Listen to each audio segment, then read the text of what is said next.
ভিতরে ময়লাটা ফেলে দিলে এটা একদম নিচে পড়ে যায়, ওটা দেখাও যায় না। আর এইটা কি ফেলে ময়লা? খাবার দাবার। আর এটাই কি ফেলে? প্লাস্টিক। প্রত্যেক অ্যাপার্টমেন্ট বাড়ি এগুলোর সামনে থাকে। আজকে এখন টেম্পারেচার কত? 2-1। কালকে রাতে মাইনাস গেছে, তাই তো? সব জল জমে গেছে, কাদা কাদাও আছে, বৃষ্টিও হয়েছে, কিছুই কম নেই। বৃষ্টিও হচ্ছে, মাইনাসেও টেম্পারেচার যাচ্ছে, শুধু স্নোটাই বেশি পড়ছে না। একদিন পড়েছিল একটু, একদম বরফ। এই পাতাগুলো দেখে বোঝা যাচ্ছে শিশিরগুলো জমেছে। এখানে মনে হয় কিছু জল ঠল ফেলেছিল, এই জায়গাটা পুরো কাচের মতো হয়ে গেছে।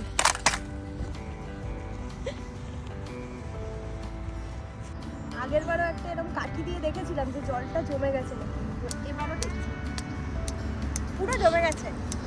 একটু হেঁটে দেখো, হাঁটবো, ভয় লাগছে, পড়ে যদি যাই। আজকে বাইরে সেরকম একটা হাওয়া নেই, তাই ঠান্ডা খুব একটা লাগছে না। হাওয়া দিলেই এই যা টেম্পারেচার আছে তার থেকে মানে বেশি কনকন করে ওঠে গাটা। এই কানে দিয়েছি, এটা না দিলেও ঠিক আছে। এখন মনে হয় 1 কি 2 আছে, ভালোই লাগছে হাঁটতে, খারাপ না। বাড়ির পিছন দিকে মানে আমাদের সামনে দিয়ে যে খালটা গেছে, মানে বারান্দা দিয়ে দেখা যায়, ওটাতেই আসলাম। চারিদিকেই খাল, এখানে যেদিকেই যাব এই সামনেটাতেই আসলাম, কারণ এর জলটা হচ্ছে মাটির লেভেলের থেকে একটু বেশি কাছে, অন্যগুলো আটটু মনে হয় নিচে হয়। তো এখন যখন বাইরে বেরিয়েছি, আমাদের ঘরে চিকেন শেষ হয়ে গেছে, টার্কিশ দোকান আছে একটা এখান থেকে 600 মিটার মতো দূরে, তাই ভাবলাম একবারে বেরিয়েছি জামা কাপড় পরে চিকেনটা কিনে আনি।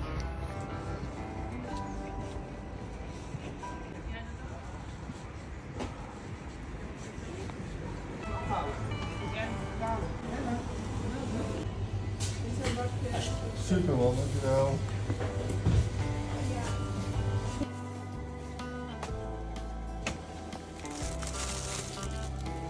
এই দোকানে শুধু মাংস নয়, তার পাশাপাশি অনেক ধরনের সবজিও পাওয়া যায়।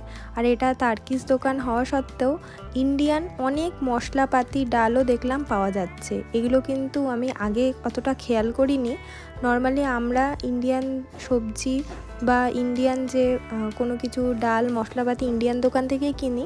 এখানে দেখলাম বাঙালিদের প্রিয় মুড়িও পাওয়া যাচ্ছে, আর তার সাথে ইন্ডিয়ান যত মশলাপাতি হয় সেগুলো তো আছেই। আর টার্কিশ দোকানে একটা স্পেশালিটি হলো টার্কিশ মিষ্টি, সেটা এই দোকান থেকে আমরা মাঝে মাঝেই কিনে খাই।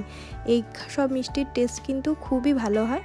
আর এখানে দেখলাম ফ্রোজেনও একটা বড় সেকশন আছে, যেখানে মাছ থেকে শুরু করে ফ্রোজেন পরোটা, ফ্রোজেন যে স্ন্যাক্সগুলো হয় যেমন সিঙ্গারা, বিভিন্ন ধরনের কাবাব, সেগুলোও দেখলাম পাওয়া যাচ্ছে।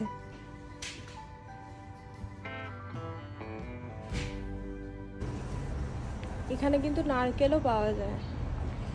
বাইরেটা অনেক ধরনের ফল আছে, ভিতরটা সবজি। আর এই দোকানটা টার্কিশ হলেও এখন তো আমার মনে হচ্ছে ইন্ডিয়ানই হয়ে গেছে, সমস্ত ইন্ডিয়ান জিনিসও পাওয়া যায়। শীতকালে এখানে লিচু পাওয়া যাচ্ছে, আনারস, আঙুর। এটা হচ্ছে ওই আলু বোখরার কাঁচাটা, আর এটা পিচ। কি বিশাল একটা কুমড়ো। এইটা কি ফল জানি না, এই হলুদটা কি ফল বুঝতে পারছি না। আপেলের মতো দেখতে, আবার ন্যাশপাতি, বেদানা। এটা হচ্ছে এখানকার কমলা লেবু, লোকাল, খেতে ভালোই, আমরাও এনেছি। দ্রায়া মার্কেট। সারা বছর আম পাওয়া যায়, ভালো না খেতে, না টক না মিষ্টি। এটা পেঁপে? হ্যাঁ পেঁপে। শিওর? হ্যাঁ ওটা বড় পেঁপে, ছোট। এটা বাবা, এই পেঁপেটা হাত দাও, এটা আমের থেকে ছোট সাইজ। দোকানটা আমাদের বাড়ি থেকে খুব বেশি দূরেও না, ভালোই দোকানটা। এটা হচ্ছে এখানকার গভর্নমেন্ট স্কুল।